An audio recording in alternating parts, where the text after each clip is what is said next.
Alrighty. Hey, Well, he's the yeah, man of many bands and many appearances together. You were on the show last year with In Strength Check podcast, back again. May as well be a co-host at this stage. I am just as nervous as last time, but just as grateful. Joining me today is Bjorn Speed Strid of Soilwork and the Night Flight Orchestra. Bjorn, how are you going? doing very well, thank you. How are you? It's good to be back. Great, great. Yeah. Well, you'll soon be back on our shores. Exactly, yeah. Yeah, yeah. How are you Super feeling about the exciting. Australian tour?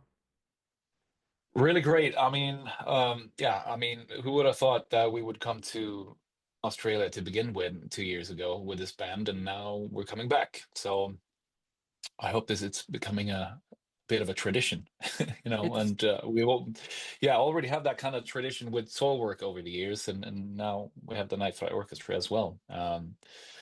Yeah, super fun. I'm really grateful that I'm able to, have two bands in different genres that I get to come to Australia with. So it's really awesome. cool.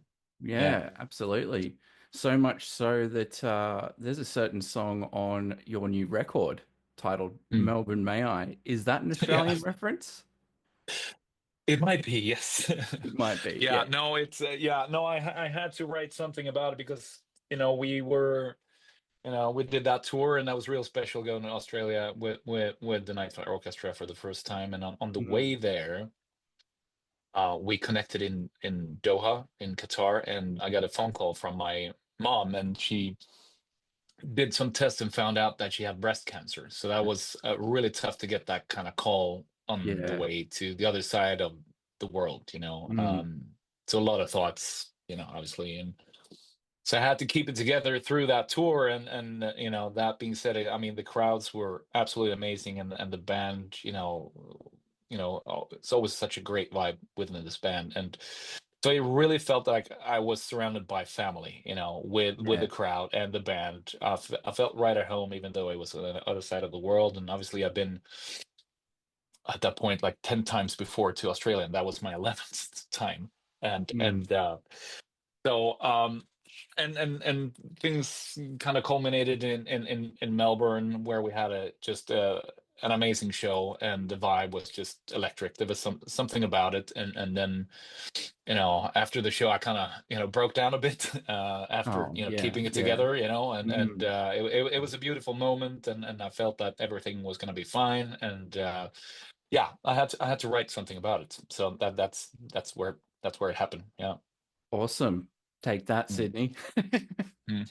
Yeah. So, Well, I as, mean, as yeah, I know. as I mean, someone hopefully people who, aren't that pissed off that I'm writing just a song to Melbourne, but yeah. I think that crowd deserved something, special. And I have a special relation to Australia in general, but Mm, yeah, there's been yeah, it was a special moment. mm, mm. Mm. Were Yeah. there any other really, that sounds like a really key pivotal moment for you, and it like obviously Mm. coincided with a lot of stuff going on for you emotionally, a lot of highs, a lot of lows Yeah. at the same time. Was Yeah. there any Yeah. other Yeah. sort of moments that stood out for you across the tour elsewhere last time you guys were here in Australia? It was just like reliving how he was coming to Australia for the first time through the other members, because none of them, Mm, I think, wait, I think, yeah, Rasmus had been with Soilwork to Australia or not. I'm trying to remember. mm, Anyways, it was really, kind of living that moment all over again through the other mm, members. It was mm, fantastic to see that. And so that was real special. And you know, and I was just gonna say, coming back to my mom, she's fine. Everything, yeah, is fine. So I'm glad to hear I'm that. glad that ended well. Knock, knock, knock. And yeah, Mm, it's scary stuff. yeah, yeah, But yeah, but it was a good tour. I felt that I could, know I could keep it together with the support with from band members, and to see their joy, and yeah. that definitely affected me as well. And um the crowds as well. Mm, Fantastic. mm. So how do you, I guess I've got few questions here. I run a little Facebook community called Musa Legion. There's a website for it. And a few of the admins, a few of the members have got some questions. I thought since we're interviewing again, I'd get some community input. And I've had someone ask actually around that for you, with the dynamic between Soilwork and Night Flight Orchestra. What's the sort of Mm-hmm. feelings that you get playing for both bands? Like, is it similar? I mean, there's a lot of sort of joy and elation that I imagine comes with Night Flight Orchestra. How does that compare to, say, fronting Soilwork in a live setting? Yeah, no, that's a very good question. Well, I mean, first of all, Soilwork has been a part of my life since I was like 17 years old. Mm, Um, and now I'm going 47. mm. So You so don't look it. it's been a minute. So Mm, yeah, mm. it's yeah, that's a long journey. And so I think it's and Night Flight is something that became sort of like a calling that I started, the idea was born in 2007, but the band came together in sort of 2010 to jam, and it was something that I needed to do. That was sort of like a calling. I needed to explore other things, and musically, Soulwork, I would say, um, a bit more in a cage musically, Right. but Yeah. that is something that I actually enjoy. So don't get me wrong. It's like Yeah. it's in that cage, and I can do what, and I have these ingredients that I can, that I can still develop something interesting from. Mm, But with Night Flight, it's sort of like an open field where sort of anything goes, and I can do, in many situations, it's like we ask ourselves, can we really do that? It's like, yeah, of course we can. It's the Night Flight Orchestra, So mm, I think there's that is a kick in itself, and that doesn't mean that it's always going to turn into something fantastic, but quite often it does. I'd like to think so, at least. But performing live with these two bands, I think it's with Soulwork, it kind of connects to my teens mm, in a way, because I started the band when I was a teenager, and some of those mm. old songs is it's more like it's from a different time, Yeah. and maybe emotionally sometimes it's kind of hard to connect because you're not the same person, Mm, but it also brings you back, and you also love performing the songs, and you can tell that it makes people happy, and also really connect emotionally. So there's an mm. exchange there. Yeah. And that would be, I'm guessing that's universal between the two. I mean, that's basically the shared Yeah, experience of music, especially live, right? yeah, and I mean, in Night Flight Orchestra, I guess it's a bit more of a, you enter sort of like a persona, and obviously with the outfits and the expression, it's sort of like, um yeah, it's like a full concept, that we have Mm, with that band, and there's really no limits to what you can do. mm, um and that is pretty cool, and that's something you can work on a lot. But mm. I guess it's a bit more, even though both bands represent me as a person in a really good way. I think maybe entering going on stage with the Night Flight Orchestra is a bit more of a show, but I mean, I'm super connected to what Yeah. I'm doing there as well, Mm, mm, mm, and it's a really great kick, and it's very sincere. mm. It's not a joke. It's not. I mean, we have the gimmicks, we have the tongue in cheek stuff, but I think the balance is just perfect. Yeah. On So that note it's, too, yeah. yeah. Yeah, sorry, Mm. you go. Mm. No, no, no, no. I mean, it's kind of hard to explain the difference, but that's sort of how I feel Sure. with both of the bands. But Mm, they both mean a lot to me. mm.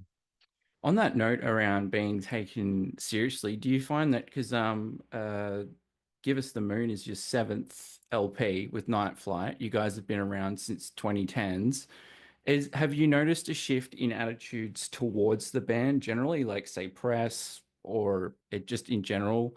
Because I could see how maybe some people would think, oh, okay, this is Bjorn's like little gimmick side project, but it's Yeah, obviously evolved into a lot more than that over time. And yeah, as you said, with sincerity too. Yeah. yeah. Yeah, no, I mean, for me, it was never like a gimmick band or, I mean, sure, it started like a little bit of an experiment because I Mm, wanted to sort of go off it a little bit on a venture and see what, can I pull something like that off? And I immediately felt that I could, and I felt that that was something that I've been longing for a long time, and um, when we got together to jam for the first time, something really special happened there, and mm, it didn't take long before we felt like, oh, we need to share this with the world. I want to share this with everything. This is the greatest feeling, and I want people to feel that as well. So it didn't take long before it got serious. That being said, I mean, I wanted it to be, I wanted it to be something special. And I wanted to provide something that I didn't hear or saw out there, and yeah. that's why we also worked on a concept. There was no master plan. There's a lot of things that grew organically through the years with, the concept. Yeah. Um, but I wanted to be a show that I wanted to witness myself as, Mm, if I was going to see a rock show, a great rock mm, show. And that's when I wanted to have backup singers as well, because you don't really see that out there in the same way mm. anymore. Like a real rock show, the way it was meant to be, but higher than life, and um, uh, sort of uh, with a full concept and great songs. Yeah. And they are That great songs. should not have any boundaries, that we could Mm, even move between genres and still sound like the same band. And I mm. think that's something that we've accomplished with this band. And I think a lot of fans and I guess press as well recognize that it's something you don't do like that. It's not a vanity project. It's so much more than that. It's like something that runs pretty deep, despite Mm, if there's gimmicks, or if I'm wearing a glittery cape and a beret. It runs deeper, and it's very like multi-layered. So I think that's why people have really respected it. That they yeah. feel that it's sincere, Mm, that mm. they can feel the presence. It's not like a bunch of metal guys getting together and like, oh, look at us, we can sound like Foreigner in 1978. It's like, Yeah. that's not saying that we are, but you know what I mean. It's yeah, Mm. you get what I'm So saying. I think the other thing too, you've mentioned in other interviews that I've read or watched recently that a lot of your writing happens on planes, like when you're flying. Yeah. And you've obviously got a penchant for adventure and traveling. Do you feel like maybe, I don't know, maybe there's a bit of a link there between um, Night Flight Orchestra being open-ended and creative, and it seems like there might be a link there with aviation in general as a theme. Like that's your space to kind of be creative and express yourself. Yeah, I guess, I mean, I guess it comes with the escapism as well. So I'm kind of on or off. I also sometimes kind of hate traveling. I Yeah, just want to be home and do yeah, nothing, yeah, which is also a challenge, because once I'm there and I have this day where I'm going to do nothing, I always find something to do. So yeah. it's like, you know what I mean? I guess that's also Just want a with day off, and age. you have a I don't day know. off, and you just, oh man, I'm bored. You romanticize things, Yeah. that in many ways, but traveling can also be romanticized, because Mm, it's not that glamorous after all, but there yeah. are times when it feels really special, and there's no feeling like it, when Mm, you're, I mean, the band name came from when me and Dave were sitting on a flight somewhere to Southeast Asia, and we were the only ones awake on the flight. Lights were off, and we're sitting there ordering Bloody Marys, whatever, and listening to great music together, and just mm, feeling like it's the greatest thing in the world, mm. and so there's a strong connection to, being in motion, and maybe escaping something. And that doesn't mean that I'm quite happy with where I'm at in life, and Yeah. my home situation, and my family, and I feel very good about that. So I'm not trying to escape something. And I think, you know, with David, he had a lot of demons, and I think he really had to escape them in a different way than I to. But Yeah. when we met, we were a bit more on the same page because I was not doing so well, and Mm. later I found stability, but he never did, and that just makes me so sad, you know. Yeah. Mm. Well, And that's probably why he's no longer mm, with us, you know, mm, and he's missed every day. So it's yeah. yeah. Do So, you but feel it's a balance, you know, and I mm, like to be in the moment, to be connected to reality, but I also like to escape it a bit. But I think for yeah. me, it's a bit more of a balance. Do you feel like in terms of David that this is also a legacy, like part of the motivation for Yeah, touring and continuing with Night Flight Orchestra is an element of absolutely. yeah. Mm. And what Yeah, bet it really is. mm. Mm. What better legacy can you provide someone than so many people having fun? And you mentioned, I think for my last kind of little comment here, I'll let you go because you probably talked to a bunch of us already. But I think my last little comment in terms of escapism, like, healthy escapism, unhealthy escapism, from what I've seen and heard about night flight shows, in terms of what the audience can expect, it's escapism, but it's like a thrilling escapism, right? Like Yeah, it's an opportunity to step into. Is that kind of like the intention behind your live shows is to offer like a grand spectacle, but also like a euphoric space for people to yes, boogie on down and just forget the world, have yeah, fun. Yep. yeah. No, and you described it very well. You know, it's very much of in the moment, and sort of like sort of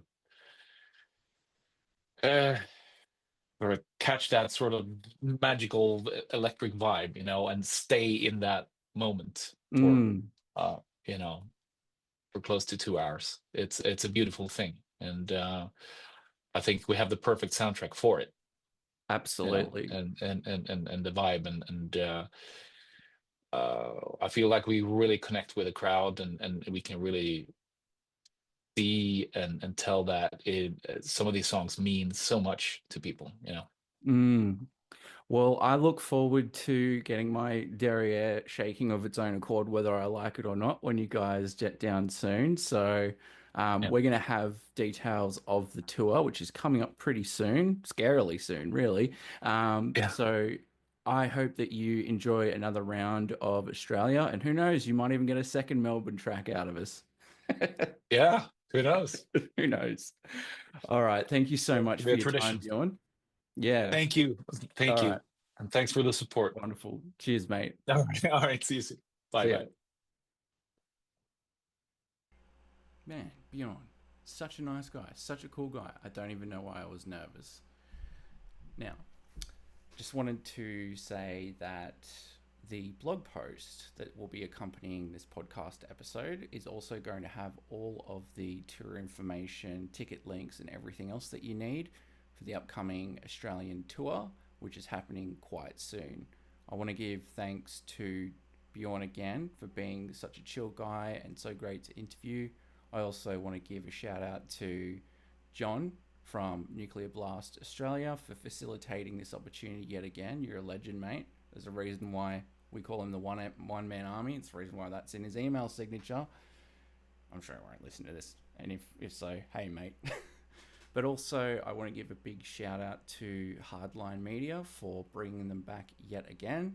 As you can tell, Bjorn's a guy who enjoys touring Australia, so let's make this opportunity something of a tradition for him, as he mentioned. Be sure to head to our website, innerstrengthcheckpodcast.com, where you'll find all of the tour information. As always, peace, love, and grindcore. And this time with the addition of disco, baby. All right, take it easy, guys.